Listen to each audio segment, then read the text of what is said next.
as tricky as English to millions of people, all across the globe, all at the same time? Well, today, we're going to dive into a global phenomenon to find out exactly that. This right here is English File. And if you've ever set foot in an English language classroom, there's a really good chance you've seen it. I mean, this thing is a global bestseller. It's a fixture in schools from Tokyo to Toronto. So what's its secret? What makes it work so well? That's really the big question we're tackling. I mean, it sounds kind of impossible, right? To create one single tool that works for all these different cultures and different ways of learning. But as we're about to see, English File has a pretty clever answer. Okay, let's get into it. So first things first, we need to be clear on what this thing actually is, because calling it just a book, yeah, that doesn't even begin to cover it. It's so much more. This is the core idea, the philosophy at the heart of it all. The entire system is built to do one thing: get students talking. And it does that by making the lessons genuinely fun, really motivating, and, this is crucial, giving learners that amazing feeling of, hey, I'm actually making progress. So, how does it pull that off? Well, it's not just about paper and ink. It's a complete, integrated system that's built for the way we learn today. And this shows you exactly what they mean by a blended approach. See, it's not just one thing. Over on the left, you've got the physical stuff for the classroom, the student's book, the workbook. But then, look at how it all connects to this whole online world for practice, for review. The two sides are totally designed to work hand in hand. So the whole journey for a student follows this really simple but super effective cycle. First, you learn. You get the new language in class, presented in a real, useful context. Then, you practice. You go home and lock it in with the workbook or the online exercises. And finally, you check. You hop online, see how you did, and get instant feedback. It's this constant, powerful loop of learn, practice, check. All right, this is where it gets really cool. Let's actually take a tour inside one of the units to see how it's all put together. This is where the magic really happens. So we're going to jump into Unit 1A, which is called Eating In and Out. And notice it doesn't just start with some boring grammar rule. Nope, it kicks off with these fun quotes and cool pictures all about food. I mean, who doesn't have an opinion on food, right? It just pulls you right in. And check this out. This is what's so smart about it. That one single theme, food, becomes the glue that holds everything together. The new vocabulary, it's all about food and cooking. The pronunciation practice uses food words. You listen to a story about a chef, read about the science of eating. Even the grammar is taught with sentences about food. Every skill is woven into that one single topic. Let's zoom in on a reading passage for a sec.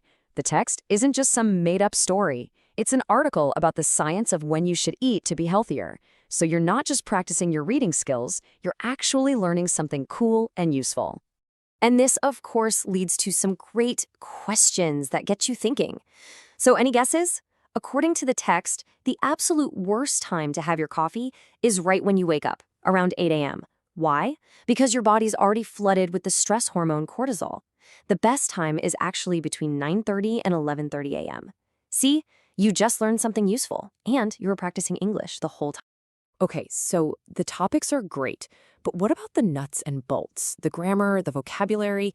How does the book make all that tricky stuff actually stick? So once you've seen a grammar point in the main lesson, you can flip to the back of the book to what they call the grammar bank for a really clear breakdown. The rules are laid out super simply, like on this page here, which tackles a classic challenge, knowing when to use for and when to use since.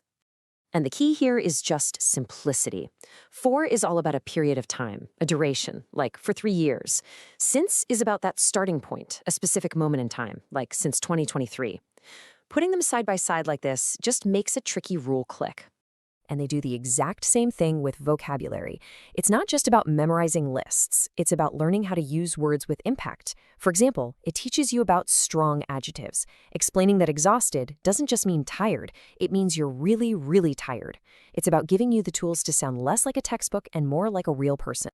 And that brings us to the final piece of the puzzle, the thing that ties it all together. And this, honestly, might be the most important part. Making sure the English you're learning actually connects to your real life. Okay, let's take this unit on modern families, for example. It jumps right in with real statistics about how families are structured today. This isn't some abstract theoretical stuff. It's a real life topic that gives you something to immediately talk about and compare with your own experience. For example, the book throws out this number from a recent UK survey: 60%. In the context of modern families, what do you think that number represents? And here's the full picture. That 60% is families with married parents. But look at the rest. 22% are single-parent families.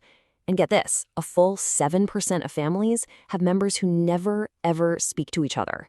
Using real data like this turns a language lesson into a fascinating conversation about society. Just look at the range of topics here. One minute you're debating phone etiquette. The next you're talking about the ethics of speed cameras. You could be learning how to spot financial scams, discussing weird sports superstitions, or even reading about a race across London. These are things people actually talk about in the real world. And that's the thing. The book is constantly pushing you to have an opinion, to defend it. Take this statement from a speaking exercise. Is it true? False. Look, there's no right or wrong answer here. The goal isn't to be correct. The goal is to communicate, to argue your point, to persuade, all in English. So when you boil it all down, the secret to English File's success is this simple formula. Make it fun, make it relevant, and most of all, make it about communication. And it leaves you with a really big question. If this is the blueprint for learning something as huge as a language, it really makes you wonder, what can it teach us about how we learn, well, everything else?